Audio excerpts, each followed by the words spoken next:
Bueno, a raíz disto quería preguntaros en xeral si, bueno, o compromiso da Consellería é licitar, non, proxecto e obra antes de que remate este ano. Entón, credes que hai algunha marxe para que decidan iso, facer algún cambio no proxecto sin que se poña máis, claro, máis atrasos, despois de estar esperando por esta infraestructura? Bueno, unha primeira reflexión da que non falamos, da que deberíamos ter falado, non? A dereita sempre se esconde baixo a norma da eficacia, non? Sempre nos din que isto que estás ti plantexando, é dicir, é necesario facelo xa, é dicir, hai que ser eficaces, dá igual cal é o mecanismo, cal é o método, o importante é que xestionemos rápido, contundente e de maneira áxil e eficaz. Bueno, Izquierda Unida sabe que detrás de esa afirmación hai ideoloxía política. Eso tanto como decir que dá igual que a xestión sexa pública como privada. É unha mentira. É unha mentira. Por iso eu estou facendo un esforzo en todos os sitios en explicar que non, por iso decía, non é soamente a construcción civil dunha infraestructura que vai a ser pública, que ás veces se agocha aí o discurso. O paquete é completo e se vai a privatizar todo agás o que é a prestación do servicio sanitario estricto sensu, é dicir, os médicos, as médicas, os de agora, porque os vindeiros obviamente non van a ter estas condicións con seguridade. Os vindeiros non van a reunir esa condición. E é que automáticamente todo o que é o entorno máis aló da prestación sanitaria, é dicir, de que o médico ou a médica te atenda, todo o entorno vai a estar privatizado. De tal xeito que lonxe do que se pensa, é dicir, que se le está dicindo aos cidadáns e ás cidadás, se vai a abaratar o servicio, é mentira, se vai a encarecer o servicio, e temos experiencia de abondo neste país en privatización de recursos públicos para saber que despois sale máis caro, e ademais ten que sair máis caro por unha obviedade. Un servicio público non ten que ser rentable. É tan sencillo como eso. Eu que estudiei Dereito, nos poñía un exemplo moi claro na facultade. Correos non ten que ser rentable, ten que levar e garantir que chega a carta ao Caurel, aínda que sexa antieconómico, ten que prestar un servicio. Cando todo isto se pon nas mans privadas, obviamente teñen que ter beneficios, e é normal que son empresas, e ademais non engañan a ninguén.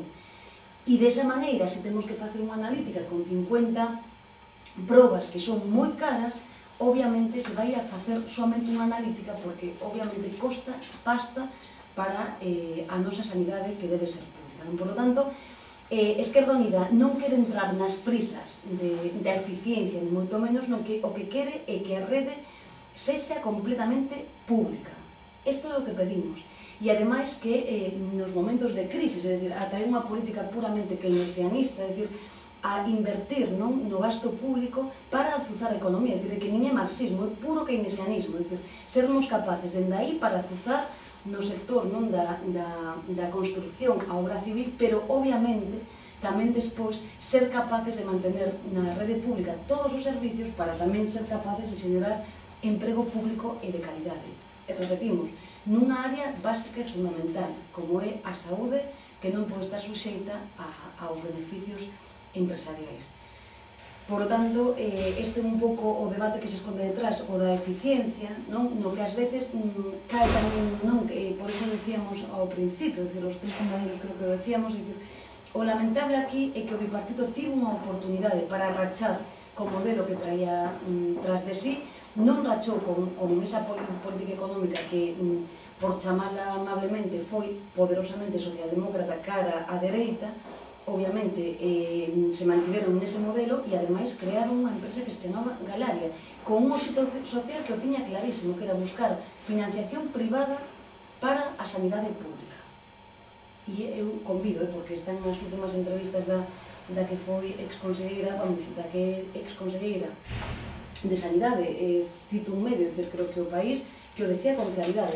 Votádenos agora, é certo que é unha empresa privada, pero se gañamos as eleccións no 2012 vamos a pechar esta empresa. Por lo tanto, esta é quizás a eiva máis grande que temos.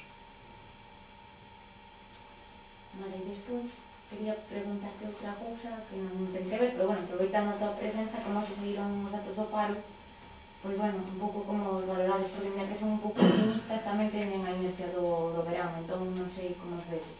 Bueno, nós non nos vemos para nada optimistas. Por primeira vez, dende o mandato Fraga, Galicia supera a cifra de 200.000 homes e mulleres en desemprego. Por primeira vez, dende o mandato Fraga, temos 80.000 persoas que están sen ningún tipo de cobertura social no noso país, é dicir, son homes e mulleres que son de verdade, é dicir, de carne e oso, que físicamente viven, aínda que ás veces aos políticos lles pareza que non, e por primeira vez o noso país segue nesa senda terrible de ter o 90% dos nosos contratos son temporais e o 10% non chega nin o 11% son contratos indefinidos, a pesares da política nefasta de subvencións e bonificacións que se está levando adiante por parte dos distintos gobernos, aquí o goberno galego e o goberno español. Por lo tanto, datos desgraciados para o noso país. E nós, como estamos dicindo tamén en todas as comparecencias públicas que temos, exiximoslle ao goberno da Xunta de Galicia, ao goberno de Núñez Feijóo, que se poña a traballar e que defenda o que decía en campaña electoral, que a prioridade son as políticas contra a crise, para paliar a situación de crisis de Galicia.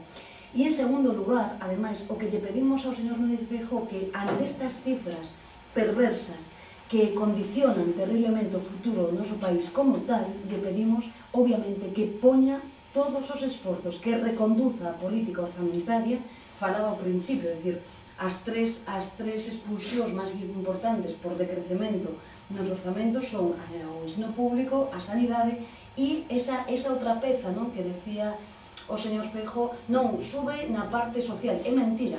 Calquera que se tome a molestia en mirar os datos empregados orzamentariamente nas políticas de emprego disminúen poderosamente. Nos exiximos, como primeira orde de actuación no día de hoxe, que o goberno Feijóo se pone a traballar nun plan de emprego para os homes e mulleres do noso país. Esquerda Unida ten ese plan de emprego e ten claro onde hai que investir e como somos capaces de xenerar emprego.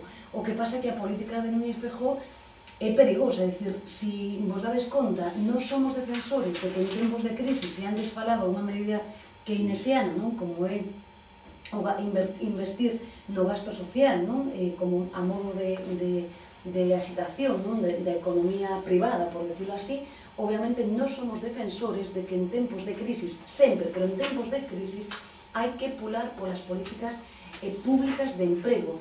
E aquí temos un condicionante, e é que o primeiro límite que temos, como sabedes, que ven da man dos orzamentos do Estado, é que este ano a taxa de reposición queda xustamente na metade do ano pasado, é dicir, quedamos tan só no 15%, unha crítica férrea por parte desta organización política. É dicir, recordades que o ano pasado fixouse por primeira vez no 30%, xa denunciamos este feito, sabes que esta taxa xustamente non de creación de empregos, non de reposición das persoas, homes e mulleres que na administración pública se xubilan neste ano. O ano pasado poníamos o grito no ceo, se me permite a expresión, porque se fixaba no 30%, e este ano o goberno central fixa esta taxa no 15%. Esquerda Unida está radicalmente en contra, así o estamos a defender dende o federal ata abaixo e dende abaixo ata arriba, por unha razón, porque en primeiro lugar é unha política falaz. Cando se está dicindo que non se van a cubrir esas prazas que se perden na administración pública nun concello ou na Xunta de Galicia, da igual, o que lles temos que explicar á ciudadanía que automáticamente ese servicio se vai a privatizar. Automáticamente se vai a privatizar. Entón, primeiro condicionante negativo para Galicia, pero o segundo condicionante é que o señor Núñez Feijóo está presumindo da conxelación desta política de emprego pública. Nos pulamos xustamente por facer exactamente o contrario e ademais lle mandamos unha mensaxe alta e clara ao señor Núñez Feijóo, obviamente que cumpla os compromisos sindicais que veñen herdados dos anos anteriores. É dicir, estou a falar claramente dese pacto que houbo no mandato anterior, lle pedimos obviamente ao señor Núñez Feijóo que o respete e que estamos en contra tamén, o temos que decir, aínda que os sindicatos algúns o defendan, que estamos en contra desa política de conxelación de salarios.